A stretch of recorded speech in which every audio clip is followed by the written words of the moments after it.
और ये सरकारें यही चाहती हैं, सवर्ण को मिटाना चाहती हैं, इसीलिए सवर्ण को सता रहे हैं, नए नए एक्ट लाकर। इसको ला करके ब्राह्मणों के सम्मान अधिकार को रौंदने का काम किया, स्वाभिमान को रौंदने का काम किया। परिवारवाद का पोषक नहीं, जातिवाद का पोषक नहीं, वो राष्ट्रवाद का पोषक होता है। ब्राह्मण कि कोई दलित फर्जी भी आप पर आरोप लगाएगा तो बिना जांच के, जांच उसमें होनी ही नहीं है, आप पर मुकदमा कायम होगा, आपको जेल भेजा जाएगा। क्या आवश्यक? आज देश के उच्च शिक्षा में एक नए पॉलिसी का इजाद हुआ है, जो कि है ड्राफ्ट कास्ट डिस्क्रिमिनेशन रेगुलेशन 2026। बताया जा रहा है कि ये समता और सुरक्षा का कवच है, लेकिन क्या ये सुरक्षा बढ़ाएगा या असुरक्षा पैदा करेगा? इसमें अब इस समय ओबीसी को भी मिला लिया गया है। इसके अलावा सबसे बड़ी बात इसमें यह है कि झूठी शिकायतों का जो प्रावधान था, झूठी शिकायतों पर सजा का, उसे भी हटा दिया गया है। इन सब मुद्दों को लेकर के आज हम आ गए हैं अखिल भारतीय ब्राह्मण महासभा रा के अध्यक्ष श्री राजेंद्र नाथ त्रिपाठी जी के पास। उनसे चलिए इन सवालों पर उनसे उत्तर लेते हैं कि उनका क्या कहना है। सर, आपका नई सोच नई ऊर्जा में बहुत बहुत स्वागत है सर। बहुत बहुत धन्यवाद। सर, हमारा प्रश्न है कि आज के भारत में क्या ब्राह्मण या समर्ण समाज खुद को हाशिए पर महसूस कर रहा है या एक राजनीतिक नैरेटिव है? देखिए, इसके पीछे एक बहुत बड़ी गहरी साजिश है और अब महसूस करने लगा है सवर्ण समाज। सवर्ण मिटाओ सवर्ण सताओ के तहत भारतीय जनता पार्टी कार्य कर रही है। ये अपने आप में सिद्ध हो चुका और देश का विशाल सवर्ण समाज इसको महसूस कर रहा है। बड़ा दुर्भाग्य की बात है कि भारतीय जनता पार्टी की नींव रखने वाले जितने भी लोग रहे, आज उनकी आत्मा दर्द में होगी इनके कार्यों को देख करके। श्यामा प्रसाद मुखर्जी, दीनदयाल उपाध्याय, अटल बिहारी वाजपेयी, लाल कृष्ण आडवाणी, कलराज मिश्र, ये महान नेता जिन्होंने भारतीय जनता पार्टी को स्थापित करने का काम किया, उनके अंदर क्या सपना रहा, जो कालकौलित हो गए या चले गए उनकी बात नहीं, लेकिन जो अभी जिंदा हैं, किस दुर्दशा को झेल रहे हैं, ये कभी आज की भारतीय जनता पार्टी ने सोचा?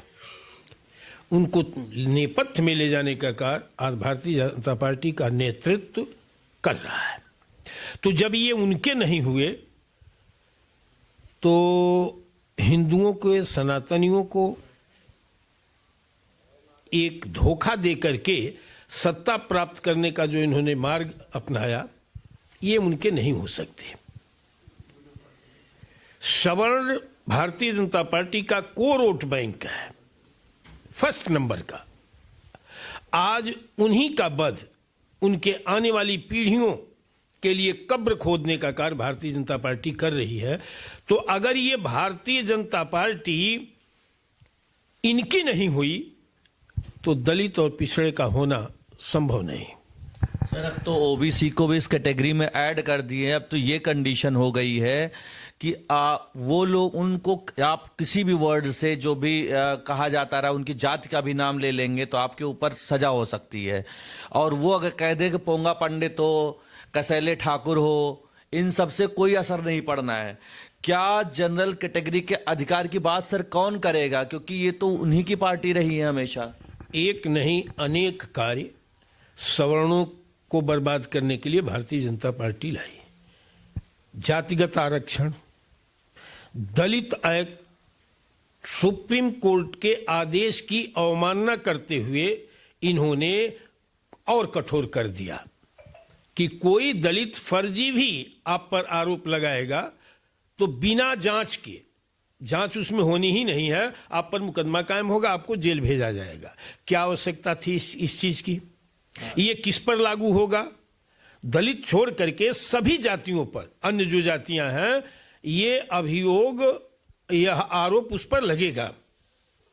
सब लोग चुप रहे, सिर्फ ब्राह्मण ने आवाज उठाया और जातियां चुप रहीं। उसके बाद ये सबसे बड़ा घातक आ गया, क्या नाम है, यूजीसी। तो दलित एक्ट ला करके जो कठोर दलित एक्ट लाया बीजेपी ने, इसको ला करके ब्राह्मणों के सम्मान अधिकार को रौंदने का काम किया, स्वाभिमान को रौंदने का काम किया। अब नौकरियों में, व्यवसाय में, आम दिनचर्या में जो जीवन लोग बिता रहे हैं, गांव से लेकर शहर तक, उनको प्रभावित करने का काम, सवर्ण समाज को बर्बाद करने का काम दलित एक्ट में जो अमेंडमेंट लाया भारतीय जनता पार्टी ने, यह एक बहुत बड़ा अन्याय सवर्णों के साथ इन्होंने किया।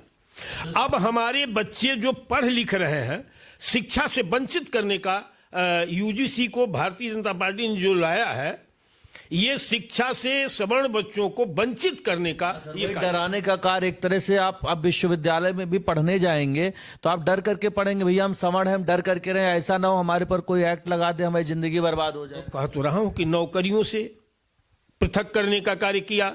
अब बच्चों को, सवर्ण बच्चों को पढ़ाई से वंचित किया जा रहा है। तो यह एक घोर साजिश है सवर्ण समाज को बर्बाद करने का, ये सब लोग जान चुके हैं। अब हम जैसे संगठनकर्ता तमाम हैं, सभी लोग इस विषय को गंभीरता से लिए हैं। आगामी 28 फरवरी को एक विशाल कार्यक्रम हो रहा है संगठन के स्थापना दिवस पर, जिसमें सभी सवर्ण संगठन के मुखिया और लोग भारी संख्या में जुटेंगे और इस गंभीर विषय पर चिंतन मनन करेंगे। आपको बता दें कि किसी भी राजनीतिक दल में सवर्ण हित के लिए उनके एजेंडे में कुछ नहीं है, चाहे सपा हो, बसपा हो, भाजपा हो, कांग्रेस हो। मूल वोट बैंक है, एक अच्छी तादाद में ये वोट बैंक है सवर्णों का, लेकिन इस वर्ग के लिए किसी भी राजनीतिक दल के एजेंडे में कुछ है नहीं, दूर दूर तक नहीं है। तो अभी एक गंभीर विषय है, चिंतन का विषय है कि हम दोषी हैं या ये राजनीतिक दल दोषी हैं।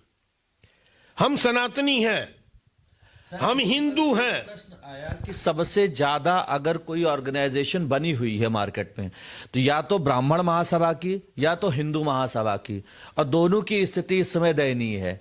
इसका कारण क्या है? ये इसी भावना का शोषण भारतीय जनता पार्टी ने किया है और इसका लाभ उठाया है। हम छले गए हैं, हम ठगे गए हैं, हमारी भावनाओं का शोषण किया है इन राजनीतिक दलों ने। इससे हमको सावधान होकर के एक दिशा अगर हम लोग तय नहीं किए तो बर्बाद कर दिए जाएंगे। बर्बाद तो हो ही गए हैं। ये जातिगत आरक्षण, दलित एक्ट और यूजीसी वाला जो सरकारी सुविधाएं हैं उससे भी वंचित किया गया, हमें पढ़ाई से वंचित करने का एक नया रास्ता अख्तियार किया गया, नौकरी से वंचित करने के लिए आरक्षण, और हम सम्मान से जी रहे हैं, जिए, हम अपनी संपत्ति अधिकार की रक्षा करना, उसके लिए दलित एक्ट को अमेंडमेंट करके लाया गया। तो इस तरह से सवर्ण अगर बचा हुआ है तो ईश्वर की कृपा है, अन्यथा जिस पर भरोसा करके सरकार बनवाया भारतीय जनता पार्टी की कि हमारा कल्याण होगा, कल्याण की जगह विनाश हो गया। सर, इस समय जो काबिल सवर्ण हैं वो या तो देश छोड़ करके चले जा रहे हैं या वो अपने आप को सिस्टम से अलग कर ले रहे हैं। इस तरह की स्थिति रही तो 10 साल बाद सवर्ण क्या करेंगे, कहाँ रहेंगे? सवर्ण की हालत बड़ी दयनीय हो जाएगी। सवर्ण या तो नहीं चेता तो बड़ी बुरी दशा को जाएगा। हम लोग तो सफर कर ले रहे हैं, लेकिन हम लोगों के बच्चे आत्महत्या करने के लिए विवश होंगे, और ये सरकारें यही चाहती हैं, सवर्ण को मिटाना चाहती हैं। इसीलिए सवर्ण को सता रहे हैं, नए नए एक्ट ला करके इनको परेशान करें, इनको निस्नाबूद करें। यह बदले की भावना से कार्यवाही सवर्णों के साथ हो रही है। सर, उत्तर प्रदेश में अगर देखा जाए तो लगभग 18 से 19% ब्राह्मण हैं, फिर भी ब्राह्मण मुख्यमंत्री क्यों नहीं बनता है? ऐसा क्या हो गया है कि ब्राह्मण, क्या टैलेंट खत्म हो गया है, क्या कारण है एकदम हटा दिया गया है? मैं आपसे पहले बता दिया कि ब्राह्मण सताओ, सवर्ण मिटाओ, ब्राह्मण मिटाओ, ये अभियान है राजनीतिक दलों का। मैं तो अभी कहा हूं कि किसी भी दल के एजेंडे में सवर्ण या ब्राह्मण हित है ही नहीं जी।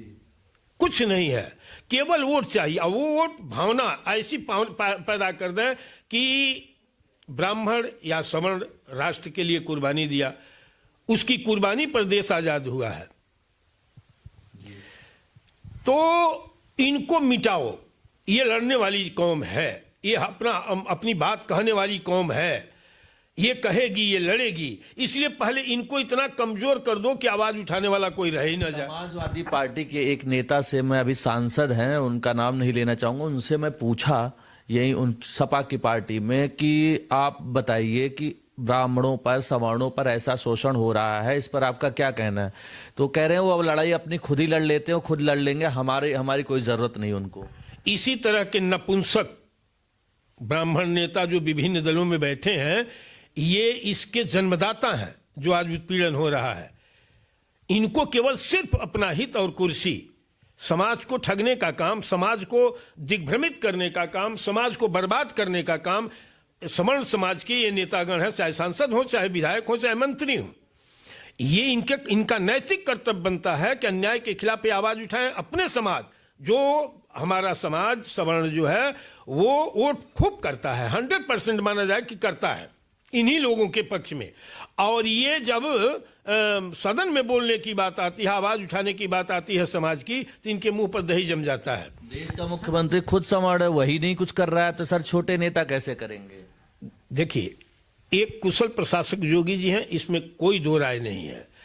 चूंकि इस समय केंद्र और प्रदेश सरकार की नूरा कुश्ती चल रही है और दोनों के बीच में सवर्ण पीसा जा रहा है, यह दुर्भाग्य है। क्या ये नहीं कि योगी जी की इमेज खराब करने के लिए पंकज चौधरी जी को ला करके यहां पर ऐसा एक्शन कराए जा रहे हैं? ऐसा तो नहीं सर? ये पार्टी का अपना विषय है, लेकिन इस समय पूरा देश जान रहा है कि उत्तर प्रदेश में प्रदेश सरकार और केंद्र सरकार के बीच में नूरा कुश्ती चल रही है और दुर्भाग्य से सवर्ण ही इसमें पीसा जा रहा है।